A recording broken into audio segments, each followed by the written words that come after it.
Fait on va juste, je souhaite encore une fois la bienvenue. Merci Seigneur d'être là, gloire à Dieu. Est-ce qu'il y a des gens ici ce matin que vous êtes prêts à recevoir la parole?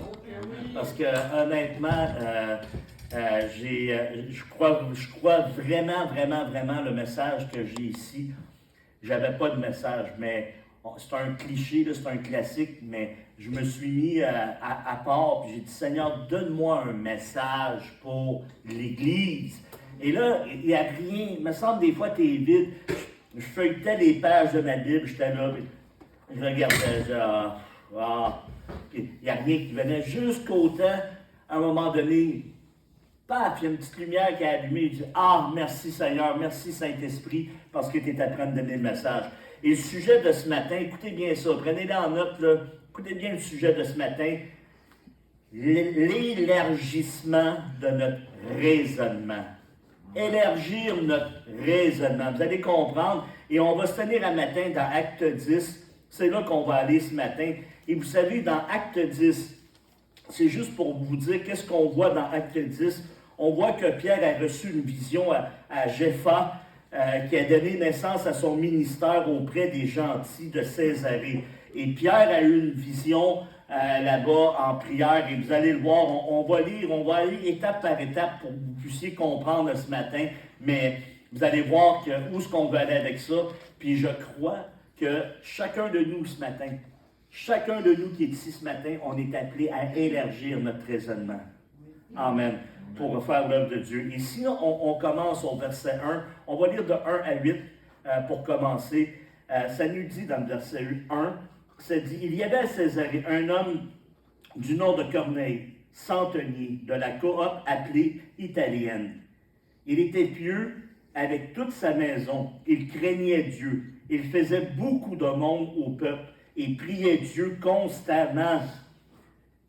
Vers la 9e heure du jour, remarquez bien ça, vers la 9e heure du jour, il vit clairement dans une vision un ange de Dieu qui entrait chez lui et lui disait « Corneille ». Il fixa les regards sur lui, saisi de crainte, il lui dit « Qu'y a-t-il, Seigneur ?» Et l'ange lui dit « Tes prières et tes aumônes sont montées en guise de souvenir devant Dieu. » Au verset 5, « Envoie maintenant des hommes à Joppa et fais venir un certain Simon nommé Pierre, logé sur un certain Simon Corvoyeur, dont la maison est au bord de la mer. » Dès que l'ange qui lui avait parlé fut parti, Corneille appela deux de ses serviteurs, un soldat pieux, parmi ceux qui étaient attachés. Et après leur avoir tout raconté, il les envoya à Joppa. Amen. Gloire à Dieu.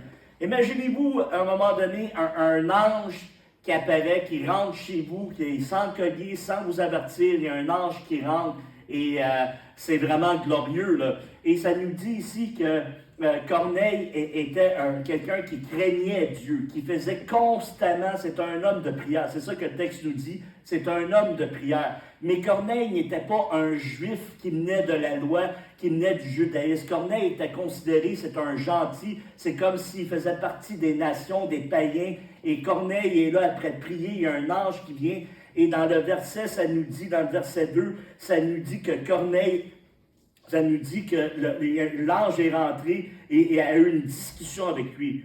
Laissez-moi vous dire que Corneille et sa maison marchaient dans la sainteté devant Dieu.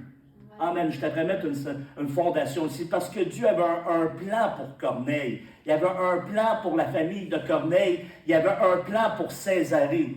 Et là, c'est glorieux parce que vous allez voir un peu plus loin, là, je me retiens parce que je pourrais tout vous déballer ma prédication sans regarder mes notes, mais je vais m'en tenir à mes notes ce matin. Et Corneille, il prend deux personnes avec un soldat qui est pieux, et il raconte tout ce qui s'est passé. Puis il dit, allez-vous-en, allez chercher un certain Simon qui est sur un Simon Corvoyeur à Joppa. En passant, Joppa, c'était en Palestine. Fait que ça appartenait aux Juifs en passant. Ils envoyaient là. Fait qu'ils partent de Césarée, ils s'en vont là, et pendant ce temps-là, ils s'en vont là-bas à Césarée pour voir pour voir Pierre. Mais juste ça ici, là, moi, qu'est-ce qui me touche, c'est Corneille. Puis Corneille et sa maison, ils marchaient dans la sainteté devant Dieu. Laissez-moi vous dire que Dieu, il a fixé une alliance avec Corneille par l'intermédiaire d'un ange. On le voit au verset 4. Et ça nous dit au verset 4 que Dieu se souvient. Toutes les prières, toute l'intercession, tout ce que vous faites devant Dieu, Dieu se souvient, frères et sœurs. Ce n'est pas en vain l'intercession, ce n'est pas en vain la prière que vous faites devant Dieu. Dieu se souvient et Dieu a paille bassé par-dessus tout en envoyant un ange. Il a fait une alliance avec Corneille en travers d'un ange, en travers l'intermédiaire d'un ange qui est venu adresser un message à Corneille. Et parce que pourquoi il est venu adresser un message à Corneille? Parce que Dieu avait un plan pour Corneille et pour Césarée, puis il avait un plan pour Pierre aussi. Amen. Dieu, c'est comme ça qu'il fonctionne, c'est comme ça qu'il travaille. Et ça, c'est glorieux. Et on va aller voir partir du verset 9 au verset 14. Amen. On va aller au verset 9 à 14. Ça nous dit ici au verset 9, le lendemain, comme ils étaient en route, qu'ils approchaient la ville, Pierre montait sur la terrasse vers la 9e heure. Est-ce que vous vous rappelez que Corneille, à quelle heure que Corneille a eu sa vision? Le matin. À la 9e heure. Pierre ici, regardez, soyez attentifs au verset 9, il dit, le lendemain, comme ils étaient en route et qu'ils approchaient de la ville, Pierre montait sur la terrasse vers la 9e heure pour prier. Il eut faim. Il voulut prendre de la nourriture. Pendant qu'on lui préparait, et il eut une extase. Il vit le ciel ouvert et un objet semblable à une grande nappe attachée par les quatre coins qui descendait et s'abaissait vers la terre. Alléluia. Et ça nous dit dans le verset 12, il y trouvait tous les quadrupèdes, les reptiles de la terre et les oiseaux du ciel. Une voix lui dit, « Lève-toi, Pierre, tue et mange. » Mais Pierre dit, « Non, Seigneur, car je n'ai jamais rien mangé de souillé ou d'impur. » Au verset 15, « Et pour la seconde fois, la voix se fit entendre à lui. Ce que Dieu déclare pur, ne le regarde pas comme souillé. » Cela arriva jusqu'à 3 fois. Aussitôt après, l'objet fut enlevé au ciel. Amen. Juste vous dire ceci, frères et sœurs, pour vous faire comprendre. Là on s'en va dans le crunch du message. C'est que Pierre, alléluia, il sort sur la terrasse comme c'était son habitude à la 9e heure, qui était à peu près pour la troisième heure, la deuxième veille et la deuxième veille. Il s'en va là, il est à peu près 3 heures d'après-midi, il s'en va sur la terrasse. Il y a quelqu'un qui commence à lui préparer de la nourriture parce qu'il a faim.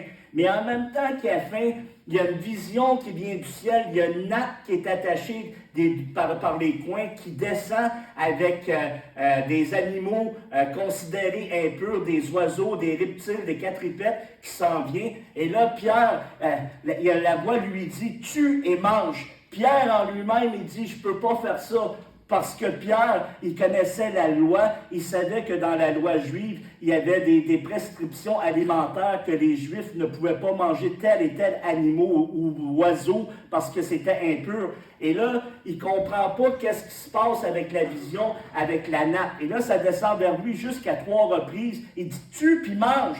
Il m'a dit, je ne peux pas manger, j'ai jamais mangé à rien de souillé ou d'impur. Et là, Pierre ne comprend pas la vision.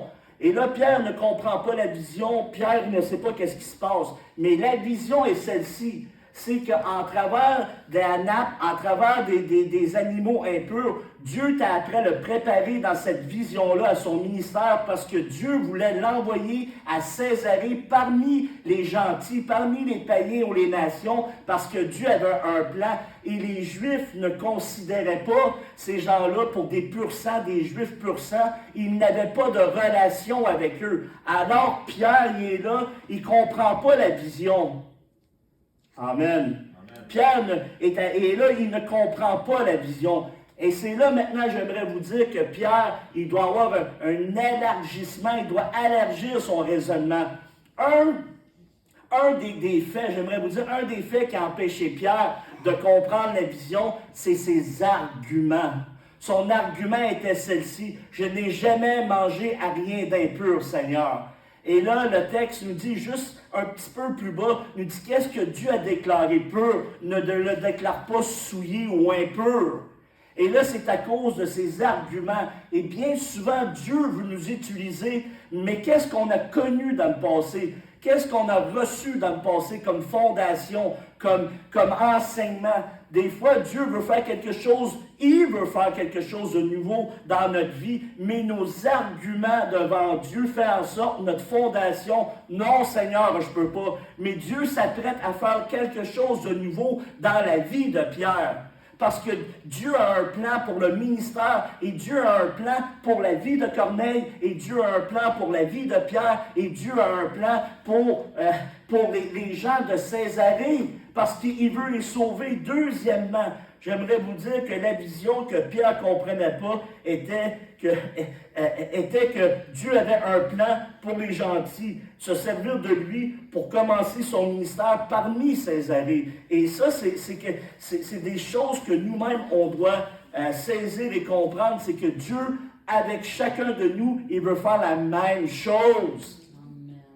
Il veut faire la même chose, mais il faut être capable d'élargir, d'être capable d'agrandir notre raisonnement. Si notre raisonnement est là, on va avoir de la difficulté. Deuxièmement, j'ai écrit ici, nous devons changer notre mentalité. Il doit y avoir un changement de mentalité. Et tant qu'on garde cette mentalité, frères et sœurs, tant qu'on dit Dieu, c'est comme ça qu'il fonctionne. Dieu, c'est A, c'est B, A, etc., etc. Tant que Dieu n'est pas lié par les circonstances, n'est pas lié par la religion, n'est pas lié à rien de cela, Dieu peut faire ce qu'il veut. Dieu est souverain. Amen. Deuxièmement, abandonner la mentalité de la loi.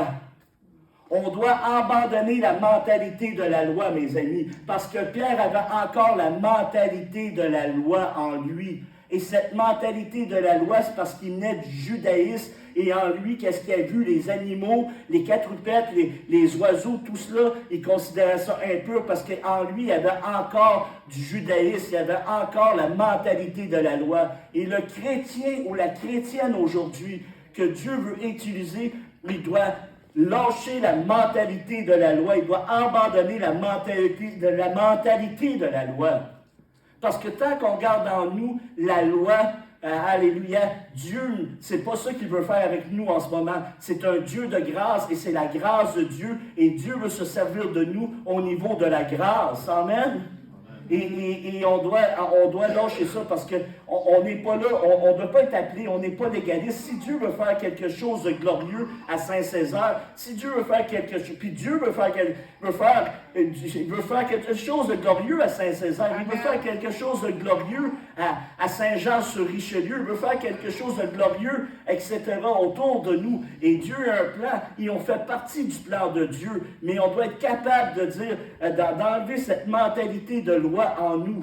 Parce que Pierre, il venait d'arriver au salut, il avait marché avec Jésus 3 ans et demi, mais il y avait encore cela en lui, et Dieu voulait le bouleverser, il voulait changer ça, mes amis. Et laissez-moi vous dire que si on garde la mentalité de la loi, on va avoir de la difficulté à accomplir le plan de Dieu pour notre vie. Et si on prend la parole de Dieu et on commence à légaliser la parole de Dieu, tu peux faire, tu ne peux pas faire, et on commence, Dieu nous a pas appelés à légaliser, à être des légalistes, mais il nous a appelés à dire, gars Seigneur, on est ouvert au monde de l'esprit. On est ouvert à ton esprit, Seigneur. On est à ton écoute. Dieu avait un plan juste à côté de chez eux, juste un peu plus loin. Dieu avait un plan. Peut-être que Dieu a un plan pour l'Église, puis c'est pas ici, c'est juste à côté. Alléluia. Gloire à Dieu. Amen. Dieu fera ce qu'il veut. Mais moi, je suis ouvert devant Dieu. Je suis rendu là, ma femme aussi. Amen. Et j'espère que vous recevez quelque chose, frères et sœurs, parce que moi, ça me parle beaucoup. Alléluia. Et si on va voir de 17 à 23, verset 17, ça nous dit ici, dans le verset 17, tandis que Pierre était perplexe pour le sens de la vision qu'il avait reçue. Voici que les hommes qui avaient été envoyés par Corneille s'étaient informés de la maison de Simon et se préparèrent à entrer. Laissez-moi vous dire ici, ça dit au verset 17, tandis que Pierre était perplexe. Le mot grec ici, je t'ai parlé hier avec un pasteur que lui, c'est le grec, c'est sa vie. Et le mot grec ici veut dire, le mot perplexe veut dire ici à l'intérieur. À l'intérieur de lui, intérieurement, il était bouleversé. Quand que Dieu nous appelle, quand que Dieu nous donne une vision, quand que Dieu nous appelle à quelque chose de nouveau et ça nous demande de nous élargir dans notre raisonnement, de changer notre entendement, de dire Dieu veut faire ça de nouveau, de sortir des carquois, de sortir de la religion, de sortir de nos habitudes. Intérieurement, quand Dieu vient mettre une vision de même, puis on a encore la mentalité de la loi, on a encore une autre mentalité parce qu'on est habitué que Dieu fait des choses comme ceci, comme cela, et là on sort de cela, ça vient qu'intérieurement, on peut être bouleversé. Et Pierre était complètement bouleversé à l'intérieur de lui. C'est ça que le mot perplexe dans le grec veut dire, à l'intérieur de lui. Est-ce que ça vous est déjà arrivé d'être comme cela, être bouleversé à l'intérieur de vous, dire Seigneur, même le raisonnement, la crainte, plein de Seigneur, c'est-tu vraiment toi, Seigneur? Amen. Et c'était Dieu. Et le verset 18 nous dit ceci. Écoutez, on va aller au verset 18. Il nous dit ici, Alléluia. Ils appelèrent et demandèrent si c'était là que logeait Simon surnommé Pierre. Comme Pierre réfléchissait sur la vision, l'Esprit lui dit, voici 3 hommes qui te cherchent. Lève-toi, descends, pars avec eux, sans hésiter, car c'est moi qui les a envoyés. Pierre descendit donc et dit aux hommes, me voici, c'est moi que vous cherchez. Quel est le motif pour lequel vous êtes ici? Ils répondirent, le centenier Corneille, homme juste, craignant Dieu, de qui toute la nation des Juifs rend un bon témoignage, a été divinement averti par un saint ange de te faire venir dans la maison et d'entendre tes paroles. Alors Pierre les fit entrer et les logea, et le lendemain se leva et partit avec eux. Quelques frères de Joppa l'accompagnèrent. Amen. Pierre était sensible à la voix du Saint-Esprit. Pierre était sensible à la voix du Saint-Esprit. Il n'a peut-être pas compris la vision quand la vision est arrivée. Il n'a peut-être pas compris la vision comme vous, ce matin, vous la comprenez, vous avez la révélation. Mais sur le moment sur lequel est arrivée la vision, il ne la comprenait peut-être pas. Mais laissez-moi vous dire, par contre, il connaissait la voix du Saint-Esprit. Ce matin, est-ce que tu connais la voix du Saint-Esprit quand il te parle? Pierre connaissait la voix du Saint-Esprit. Le Saint-Esprit lui dit, on voit que le Saint-Esprit parle, le Saint-Esprit est actif il y a le Père, il y a le Fils, il y a le Saint-Esprit, et le Saint-Esprit est actif dans le plan de Dieu. Il vient dire à Pierre, il avertit même Pierre à l'avance, Pierre, il y a des hommes qui s'en viennent descendre. Voyez-vous, si Pierre aurait dit non, il entend la voix du Saint-Esprit, mais il ferme son oreille, il ferme son cœur, il ferme son entendement, puis il dit, moi, j'y vais pas, moi, je descends pas. Laissez-moi vous dire que même si ça traînerait des années, Dieu va passer par quelqu'un d'autre. Parce que Dieu va accomplir son plan. Dieu, dans le ciel de toute l'humanité, Dieu avait un plan là en ce moment. Comme Dieu a un plan 2023 pour chacun de nous, il y a un plan pour cette Église, il y a un plan pour toi. Et Pierre a été sensible à la voix du Saint-Esprit parce qu'il était habitué à avoir une communion avec le Saint-Esprit. Il était habitué à cette sensibilité, à cette connaissance de la voix du Saint-Esprit. Fait que Pierre n'a peut-être pas compris la vision, mais Pierre a dit au Saint-Esprit, oui, je vais descendre. Pierre a descendu. Moi, j'ai écrit ici mon premier point. Dans le plan de Dieu, le Saint-Esprit est notre partenaire. On le voit au verset 19. Dans le plan de Dieu, le Saint-Esprit est notre partenaire. Nous avons besoin absolument de la personne du Saint-Esprit pour accomplir le plan de Dieu, pour comprendre le plan de Dieu, pour avoir la révélation du plan de Dieu. Sans le Saint-Esprit, on est juste comme des citernes qui font du bruit, mais on résonne fort, mais il n'y a rien qui sort. Et Pierre avait la personne du Saint-Esprit. Deuxièmement, soyons attentifs aux directions du Saint-Esprit pour notre vie spirituelle, parce que ça en dépend. Amen. Alléluia. Soyons attentifs. Est-ce qu'on est attentif à la voix du Saint-Esprit? Il y a beaucoup de voix qui s'élèvent dans ce monde. Il y a beaucoup de voix qui s'élèvent autour de nous, mais soyons attentifs à celle du Saint-Esprit, parce qu'on peut passer à côté de qu'est-ce que Dieu s'apprête à faire dans notre vie, qu'est-ce que Dieu est en train de faire dans nos vies personnelles. Parce que Dieu a un plan pour votre vie, un ministère pour vous, et c'est pas pour rien que vous êtes avec nous. Croyez pas que vous êtes ici par le fruit du hasard. Vous êtes ici parce que c'est la volonté de Dieu que vous soyez ici, parce que nous sommes votre couverture spirituelle et Dieu a un plan collectif pour nous, individuel pour toi, mais collectif pour l'Église. Et il faut être sensible, il faut être attentif.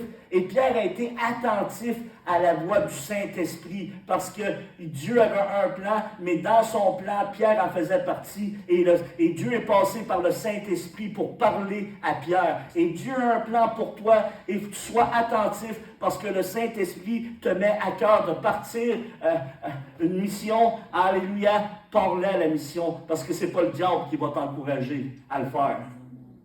Amen. Parle avec l'autorité de Dieu, parle sous l'approbation de Dieu, parle en autorité avec ton Église, parle en relation, en bénédiction, et Dieu va bénir tes pas. Mais Pierre a répondu, et laissez-moi vous dire que notre vie spirituelle en dépend. Et si on n'est pas attentif à la voix du Saint-Esprit, et on peut se tromper, on peut faire des erreurs. Mais si on n'est pas attentif à la voix du Saint-Esprit, puis on décide de notre propre chef de faire des pas, on va se river le nez sur la porte ou sur le mur, comme on dit. Il faut faire attention, frères et sœurs, à tout cela. Amen. Gloire à Dieu. Mais alléluia. Merci, Seigneur, pour cela. Et si on lit le verset 24, le verset 24 au verset 34, alléluia. Alléluia. Oh, merci Seigneur. Gloire à toi, Jésus. Au verset 24, ça dit, « Il arrivait le jour suivant à Césarée. Corneille les entendait et avait appelé chez lui ses parents, ses amis, ses intimes. » Wow! Alléluia! Et c'est là que Dieu veut commencer avec Pierre, son ministère. Mais écoutez bien ici. Ça lui dit dans le verset 25, lorsque Pierre entra, Corneille était allé à sa rencontre, tombant à ses pieds et se prosternant. Mais Pierre le releva et dit, « Lève-toi, moi aussi, je suis un homme. » Au verset 27, tout en conversant avec lui, il entra et trouva beaucoup de personnes réunies. Il leur dit, « Vous savez qu'il est interdit à un juif de se lier et avec un étranger ou d'entrer chez lui. Mais Dieu m'a montré qu'il ne fallait pas dire qu'aucun homme est souillé ou impur. » Amen. Amen. Alléluia. Voyez-vous, là, il commence à comprendre la vision. Là. Il ne comprenait pas, mais là, il comprend la vision, qu'est-ce que Dieu est en train de faire. Puis il voit, là, parce que c'est Dieu qui bouge, c'est Dieu qui agit, parce que Dieu avait une connexion divine pour Pierre. Dieu a des connexions divines pour vous, et Dieu a des connexions divines pour moi puis pasteur Marie-France. S'ils ne sont pas ici, Dieu va les faire bouger, il va les envoyer. Et si nous, on ne bouge pas ici, il va nous envoyer pour aller à nos connexions divines. Parce qu'on est appelé de Dieu. Il va le faire, il va les envoyer. Et où est-ce qu'on va aller? La bénédiction va être là. La bénédiction était là lorsque Pierre est rentré dans la maison. La bénédiction était là. Les gens étaient là. Pierre n'a pas fait de Facebook, il n'a pas mis d'annonce, il n'a pas fait du marketing. C'était Dieu qui était derrière tout cela. C'est le Saint-Esprit qui était le grand chef d'orchestre qui était après tout orchestré, toute l'affaire. Amen. Amen. Et quand Pierre est arrivé, il dit, moi je suis un juif, vous savez que je ne peux pas venir ici, mais Dieu m'a dit de ne pas regarder les gens comme impurs. Si Dieu dit qu'ils sont purs, qui je suis, moi? Fait que Pierre a passé par-dessus, est obligé d'élargir son raisonnement, d'enlever la mentalité de la loi, d'enlever les arguments. Et Pierre s'est rendu disponible à Dieu. Amen. Et Pierre a fait partie du plan. Et quand il est arrivé là, laissez-moi vous dire, la bénédiction était là. Amen. Alléluia, la maison était pleine de monde réuni. Imaginez la joie de Pierre. On ne sait pas c'est quoi la conversation, mais ça dit qu'ils conversaient ensemble.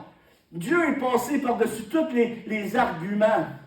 Laissez-moi vous dire, plus loin dans le texte, je vais vous le montrer, les gens qui ont accompagné Pierre, là je devance ma prédication, ça dit qu'eux aussi, ils ont été bouleversés parce que le Saint-Esprit est venu, puis ils sont mis à parler en langue. Ils ont dit, comment que Dieu peut remplir du Saint-Esprit des païens, des gentils? Eux avec, ils les accompagnaient, il y avait besoin d'un changement de paradigme, un changement de mentalité de la loi, la mentalité de la loi, parce qu'ils sont aperçus que Dieu pouvait bouger parmi les païens, parmi les gentils, et là, eux avec, leur entendement est après s'élargir, leur mentalité est après grandir, parce qu'ils voient la main de Dieu bouger, comme ils étaient à la même place que Pierre dans leur raisonnement.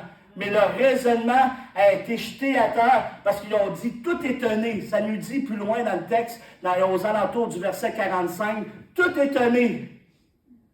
Tout étonné.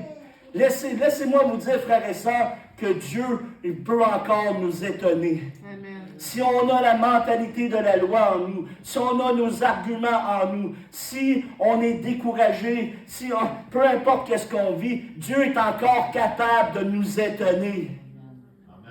Ça fait peut-être des années qu'on marche avec une vision, une mentalité, une manière de faire les choses. Mais Dieu dit, gars, je m'apprête prophétiquement, j'aimerais le déclarer haut et fort. Dieu dit, je m'apprête à faire un changement.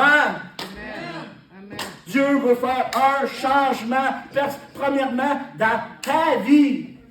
Amen. Dans ta vie. Dieu veut te bouleverser, mais de la bonne façon, de la bonne manière. Le problème, c'est qu'on fixe nos yeux des fois où ce qu'on ne devrait pas les fixer, les mettre.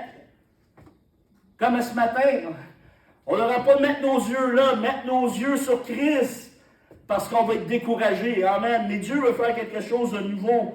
Alléluia. Corneille.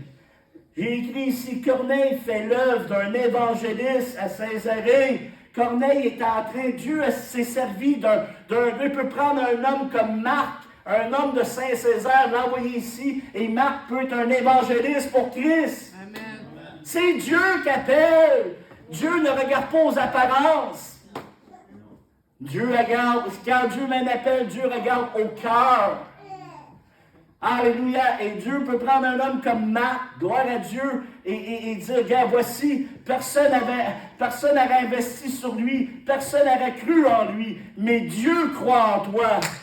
Quand les gens ne croient plus en toi, Dieu croit en toi, parce que c'est le Dieu de la seconde, la troisième, la quatrième chance. Amen. Alléluia. Où est-ce que le monde a démissionné sur vous? Le monde aurait pu dire, on démissionne sur Corneille, mais parce que c'est pas un juif pur sang. Mais Dieu voyait que même si ce n'était pas un juif pur sang, c'était un homme qui était constant dans la prière. Si on va avoir du résultat dans le ministère, si on va avoir du résultat dans nos vies chrétiennes, regardons l'exemple de Corneille en quelques lignes. Un homme qui faisait des aumônes, on n'est plus sous la loi. Un homme qui faisait des aumônes, un homme qui priait Dieu constamment, un homme qui gardait sa maison dans la sainteté, dans la soumission à Dieu.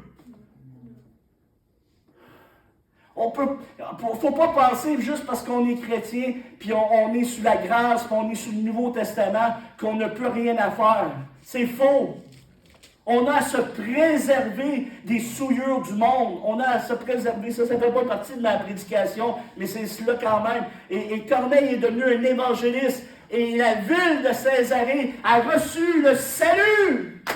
Et Pierre est juste, la parole de Dieu nous dit que juste l'ombre de Pierre, les malades étaient guéris. Quelle puissance, frères et sœurs! Imaginez, un matin, on fait juste mettre un petit peu de lumière, puis mon ombre apparaît, puis vous passez, puis vous êtes guéris. Amen!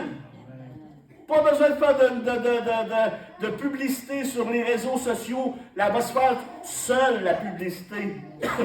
Corneille et Pierre Et tous les gens réunis, savez-vous c'était quoi? La bénédiction. La bénédiction. J'aimerais vous dire que le plan de Dieu est toujours de bénir ses enfants.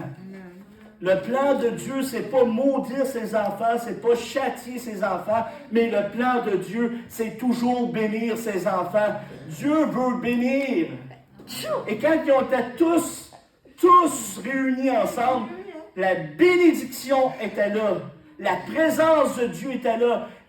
Et on le voit à travers du message de Pierre après. On le voit à travers la prédication de Pierre. La bénédiction, c'est quand on est réunis ensemble que la bénédiction de Dieu est au milieu de nous. Parce que si la présence de Dieu est au milieu de nous, si sa présence est là, la guérison est là, le salut est là, la délivrance est là, l'onction est là. Tout est possible à Dieu, tout est possible à celui qui croit. Et une fois réunis, tous ensemble, je suis sûr qu'après, quand les gens, je ne sais pas combien de temps la réunion a duré, je ne sais pas combien de jours qu'ils ont eu une réunion, je ne sais pas combien de temps ça a duré, mais je sais une chose par contre, je suis sûr et certain, même si le texte ne nous le dit pas, il y a 48 versets dans le chapitre 10, il y a une chose qui est sûre et certaine, une fois qu'ils ont sorti de là, ils ont été impactés.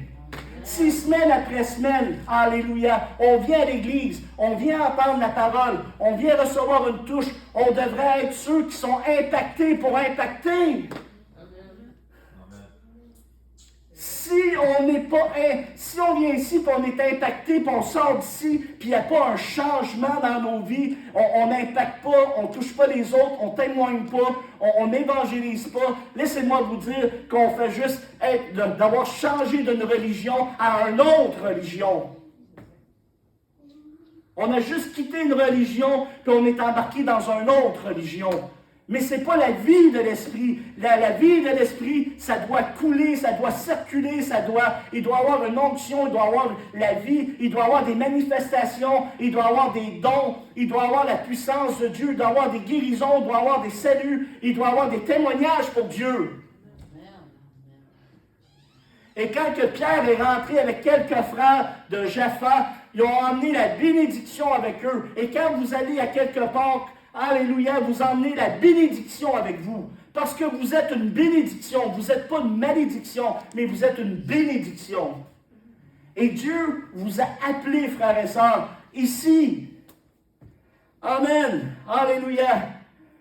Dans son plan, Dieu va toujours révéler sa vision à ses serviteurs. J'aimerais vous dire que dans son plan, Dieu va toujours révéler sa vision à ses serviteurs. Et quand il a uni Pierre et Corneille ensemble, ils ont compris la vision.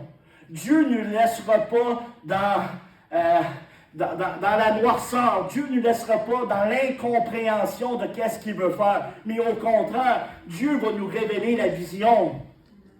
Dieu a révélé la vision à Corneille. Dieu a révélé la vision à Pierre. Et Dieu veut te révéler la vision. Ce matin, on a une vision pour cette Église. Ce matin, Pasteur Marie-France a dit pour ceux qui étaient ici, équipés, formés, envoyés, c'est la vision de l'Église. Mais en travers de cela, une vision, c'est malléable. Le Saint-Esprit peut faire ce qu'il veut. Nous, on est juste des serviteurs, des servantes. Mais Dieu nous révèle la vision et on partage la vision, le cœur de Dieu. On le partage à l'Église pour que l'Église soit impactée, reçoive la vision de Dieu pour être des porteurs de vie, des porteurs de la vision de Dieu. Tu es un porteur, tu es une porteuse de la vie de Dieu en toi. Tu as la vie Zoé en toi. Et alors, Dieu va toujours, Dieu, il ne nous laissera pas dans l'incompréhension. Mais à un moment donné, Dieu va nous révéler. Amen. Alléluia. L'ingrédient, savez-vous c'est quoi l'ingrédient de Pierre, l'ingrédient de Corneille, puis l'ingrédient de tout croyant? La foi.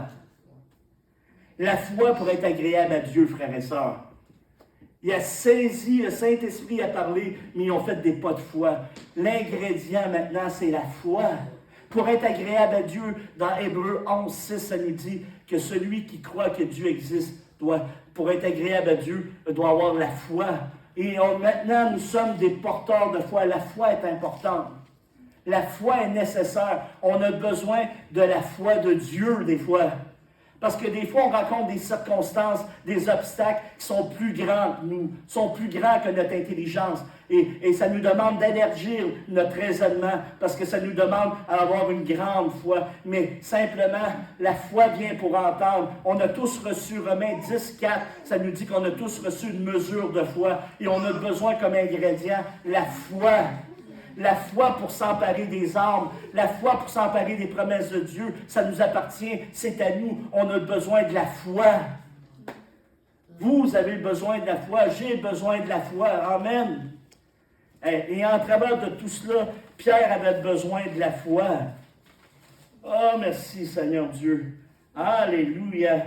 Et du verset 31 au verset 44, si vous pouvez le lire chez vous, parce que le temps avance, la prédication de Pierre, la prédication de Pierre était le message par grâce et la prédication de la croix. Amen. Laissez-moi vous dire que le message de Pierre, c'était la prédication, c'était le salut par grâce et le message de la croix. J'aimerais vous dire que l'Église doit revenir au message apostolique des apôtres.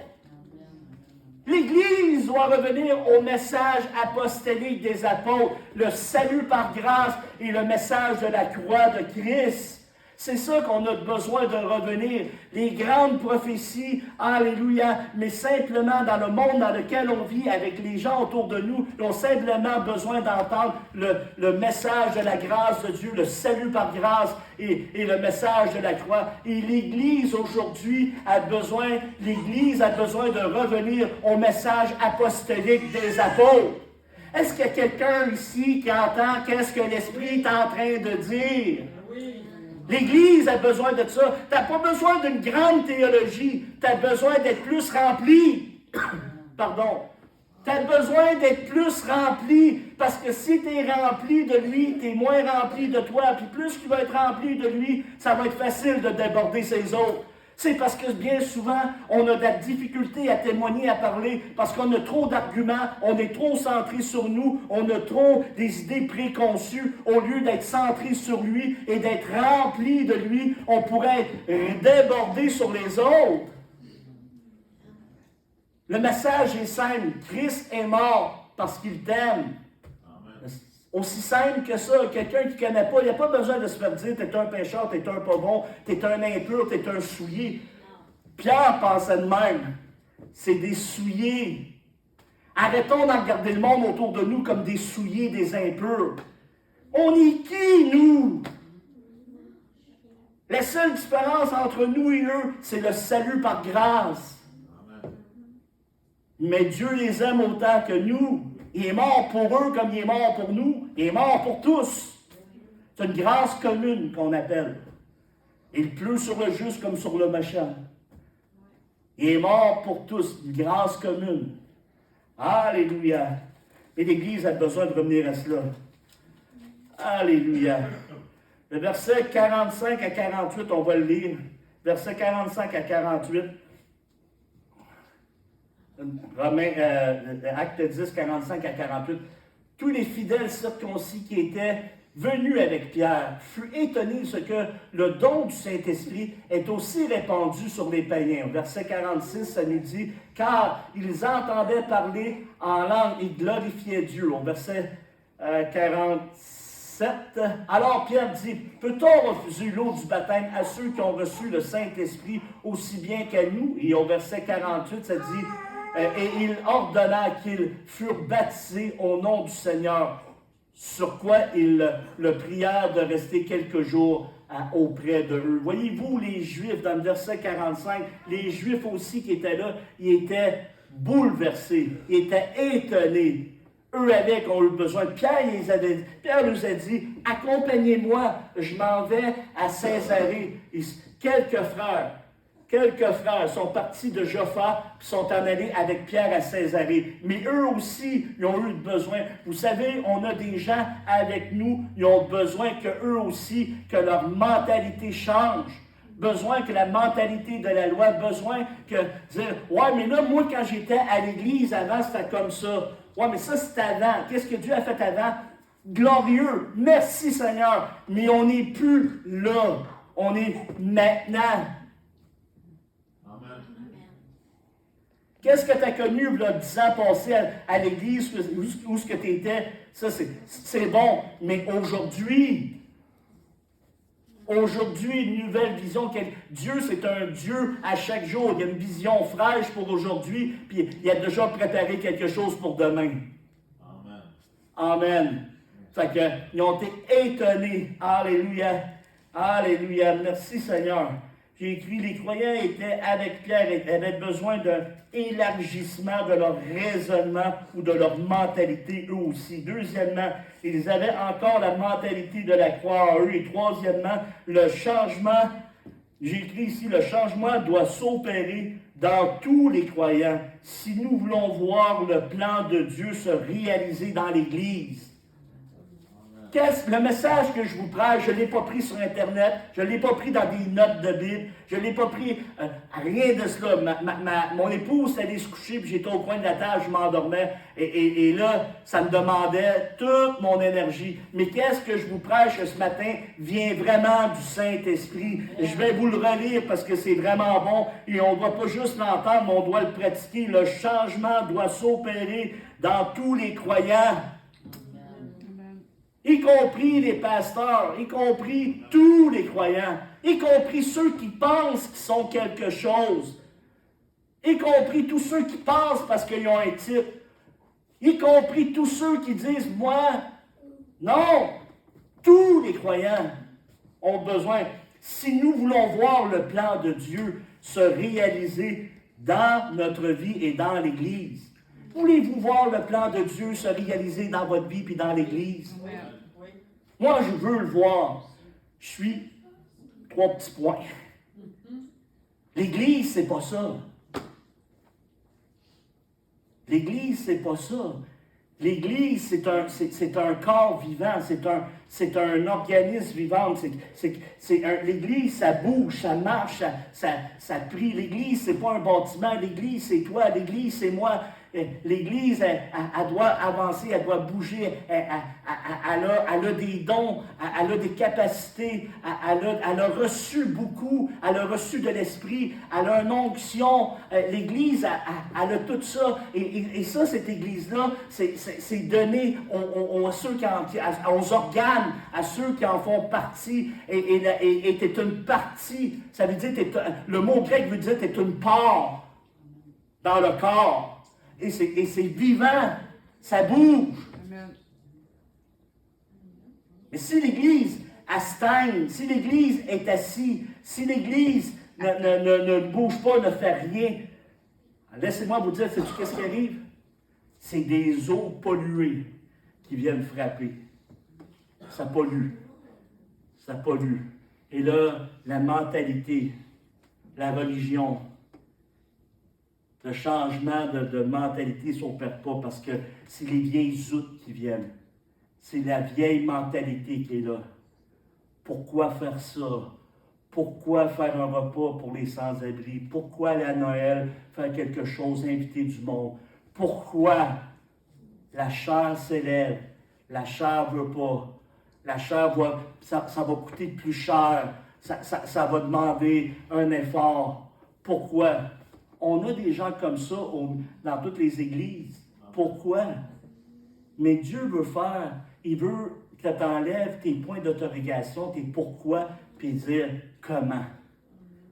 Amen. Comment?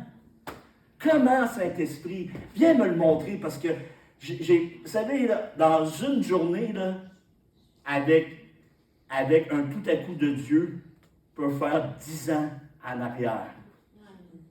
Avec un tout à coup de Dieu. Alléluia. Oh, merci Seigneur. Je vous laisse avec ma conclusion. 3 points importants dans ma conclusion. Le premier, nous devons être ouverts au plan de Dieu pour notre vie.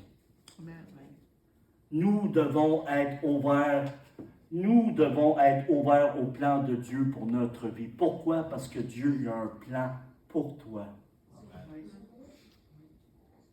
C'est un plan de bonheur. C'est un plan de bénédiction. C'est un plan de guérison. C'est pas un plan que tu sois dépressif. Ça, c'est l'ennemi, ça. Il vient pour égorger, détruire et faire mourir. Mais Jésus dit dans Jean 10, « Moi, je suis venu pour que les brebis aient la vie en abondance, en surabondance. » Mais l'ennemi vient, lui, pour te détruire. Mais le plan de Dieu, c'est jamais de te détruire. C'est toujours de t'élever. C'est toujours t'emmener plus loin, plus haut avec lui. Ne sois pas l'obstacle. Alléluia. Imaginez-vous que le petit d'Abraham, il aurait dit, il avait à peu près 17 ans, il n'était pas un petit garçon, là, il avait à peu près 17 ans, là, s'il aurait dit, tu sais, papa, tu n'as pas d'holocauste, mais tu me regardes, là, puis il semble que ça va être moi l'holocauste, que tu vas mettre sur une pierre, tu vas attacher, puis tu vas prendre un grand couteau, puis tu vas me trancher la gorge. Ça ne me tente pas. Mais le texte nous dit qu'à aucune place, qui s'est débattu, qui a argumenté avec son père Abraham, à rien de cela. Et Dieu il l'a pris, et il l'a préparé, il l'a ligoté, puis il a pris le couteau, puis il y a un ange du haut du ciel qui a crié « Abraham! Abraham! » Il a arrêté. Mais il était prêt, il a vu sa foi, il a vu sa confiance en Dieu, il a vu vraiment qu'est-ce qui était dans ses reins. Il était prêt à égorger son propre fils, qui avait le fils de la promesse en plus. Parce qu'il y avait eu un fils avec Égar. Il y a eu Ismaël qui est devenu le père des Arabes. Et il était prêt à l'égorger, qui était le fils de la promesse. Puis ça a pris 25 ans avant, entre la naissance d'Ismaël puis la naissance de son fils. Il y a eu 25 ans. Et par la foi, c'est un homme de foi, il était prêt à le faire. Mais le plan de Dieu, ce n'était pas de tuer son fils, mais c'était de voir la foi d'Abraham. Et Dieu a vu sa foi. Et c'est pour ça que la Bible appelle le père de la foi. Amen. Merci Seigneur. Des fois, Dieu va vous étirer. Il va venir vous challenger. Il va venir mettre un élargissement dans votre raisonnement, dans votre mentalité, pour voir où est-ce que vous êtes rendu dans votre relation avec lui, votre foi. Pas parce que Dieu veut vous éprouver, vous donner la maladie. Ça, je ne crois pas à ça. Pas parce que Dieu veut vous rendre pauvre. Pas parce que Dieu veut vous traiter, vous maltraiter, mais il veut voir votre foi. Est-ce que tu es encore... C'est quand les dernières fois tu as fait un pas de foi? Tu es appelé à marcher dans la foi pour être agréable à Dieu. Marche par la foi. Marche pas par l'intelligence tout le temps. Marche pas par le raisonnement tout le temps. Parce que le raisonnement, puis les choses que tu vois, c'est pas ça. Dieu t'appelle à marcher. Ça dit que nous, on est appelés à marcher par la foi, pas marcher par la vue. Amen. La vue, c'est un sens. La vue est un des 5 sens dans le sensoriel naturel. Il y a trop de gens qui marchent par la vue, mais qui ne marchent pas par la foi. Et la différence entre les deux personnes est immense. Il y a un fossé entre celui qui marche par la vue et celui qui marche par la foi. Celui qui marche par la vue, les résultats sont la chair. Celui qui marche par la foi, il voit la bénédiction de Dieu, il voit la main de Dieu. Qu'est-ce que tu veux voir dans ta vie? Qu'est-ce que tu veux voir? Le plan de Dieu, deuxièmement, je finis avec ça, vous allez pouvoir aller à la soupe. Deuxièmement, abandonner nos arguments concernant la volonté de Dieu dans notre vie. Abandonne tes arguments. Arrête.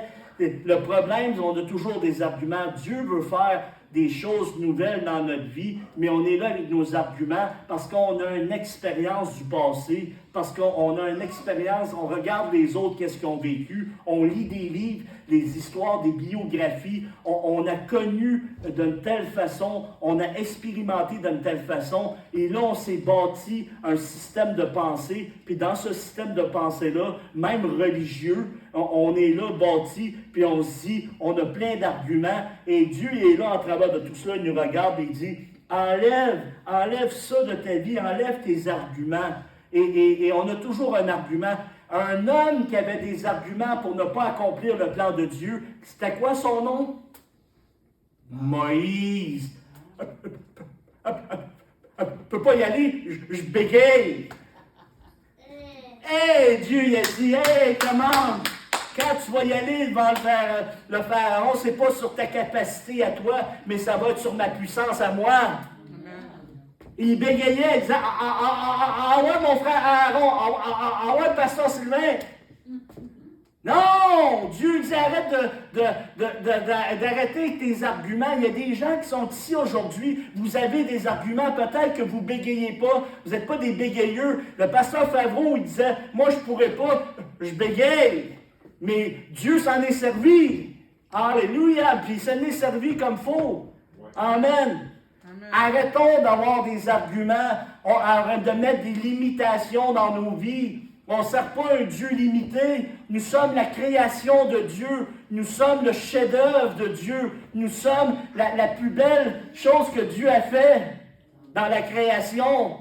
La Bible a dit dans Hébreu qu'on est supérieur aux anges, que les anges aimeraient jeter le regard comme nous. Hey, si tu penses que tu n'as pas de valeur, mais tu as trop d'arguments, si tu as trop d'arguments, comment tu veux être utilisé dans le plan de Dieu? Je suis rendu à tel âge, j'ai pas tel diplôme, je ne parle pas telle langue, j'ai pas comme les autres. Laisse faire, va devant Dieu cette semaine, puis jette tout ça à terre, puis fais simplement dire, Seigneur, me voici. Oh Dieu, me voici.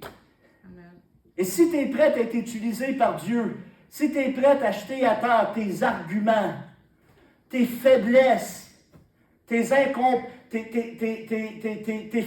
qu'est-ce qui te rend? Tu te penses que toi, tu es incapable. Laisse-moi te dire que celui que tu sens, il est capable. Il est capable de te rendre capable. Dis-le, il est capable de me rendre capable. Il est capable de me rendre capable. Amen.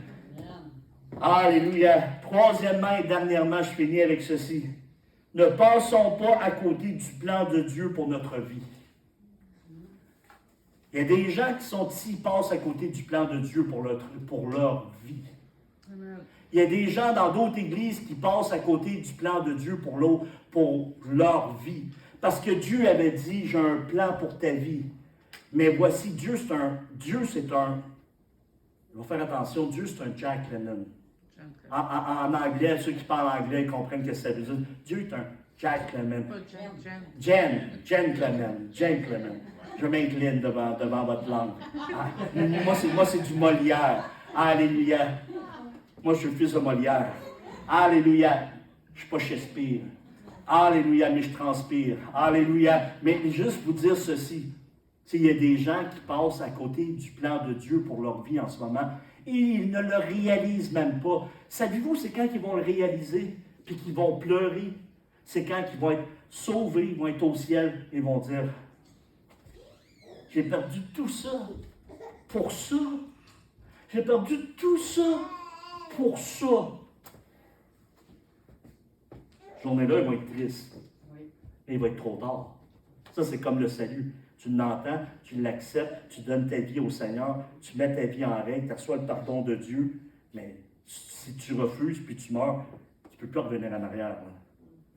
Fait que, frères et sœurs, en terminant, juste vous dire que de ne pas passer à côté du plan de Dieu pour votre vie. Même si, je ne vous dis pas que Dieu n'a pas un plan pour le mariage, que Dieu n'a pas un plan pour le professionnel, que Dieu n'a pas un plan pour... Dieu a un plan pour tout ça. Mais si Dieu a mis un appel sur vous et Dieu vous a appelé, ne passez pas à côté de cela pour servir les hommes, pour faire plus de cash, pour avoir plus de matériel. Moi, je n'ai jamais vu personne, j'ai travaillé 7 ans à la morgue, et je n'ai jamais vu personne, puis je vous le dis, là, c'est vrai, là, aussi vrai que vous êtes là, je n'ai jamais vu personne emmener son coffre-fort derrière son corbillard. J'ai vu les enfants avoir le code pour ouvrir, pour aller chercher qu'est-ce qui lui semble, qu'est-ce qui lui appartient, mais la personne décédée, jamais.